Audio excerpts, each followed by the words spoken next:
Alright, very similar to the sum and difference of squares, or well, the difference of squares, is anytime you have the sum of cubes, something cubed plus something cubed, and something cubed minus something cubed. I will show you a way to do this with division, with synthetic division, so that you don't have to have this memorized, and that we can get it.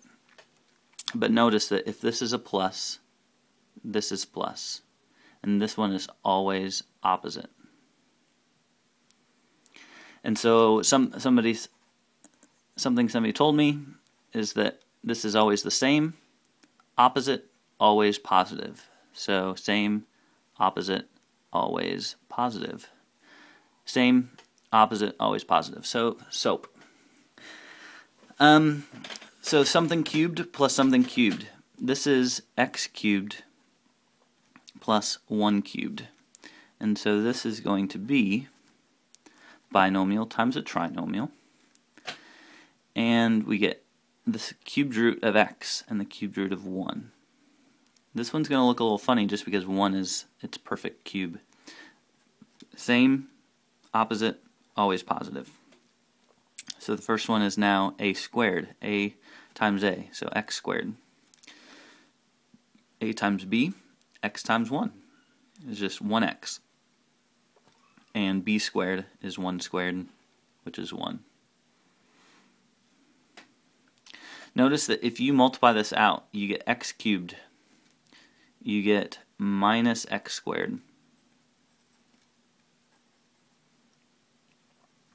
plus x minus x,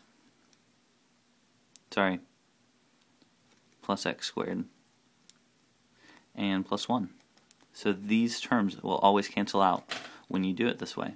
But this is your factored form. So you have to look for what's the cube root of 27x cubed. Well, cube root of 27 is 3. Cube root of x cubed is x. And so we're going to do 3x and plus 1. And this one's going to be 3x squared. And so it'll be 9x squared. Same, opposite, always positive. So 9x squared. And then we multiply the two together. A times b. So 3x times 1.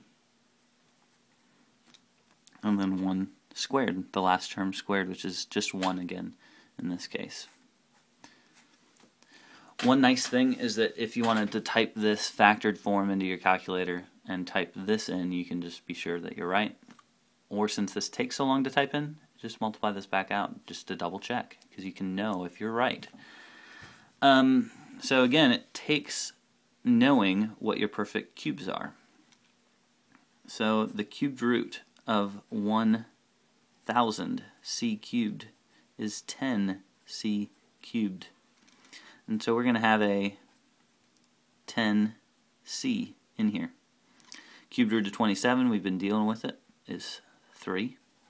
And notice this is minus, so this is going to be minus.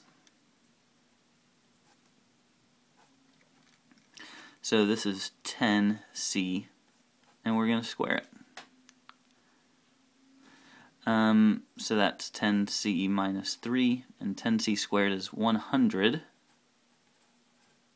c squared. And then we multiply the two together, a times b. Same opposite, 30c.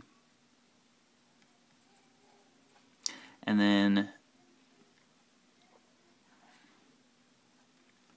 plus 3 squared, because we're taking this last term, squaring it, and you get 9.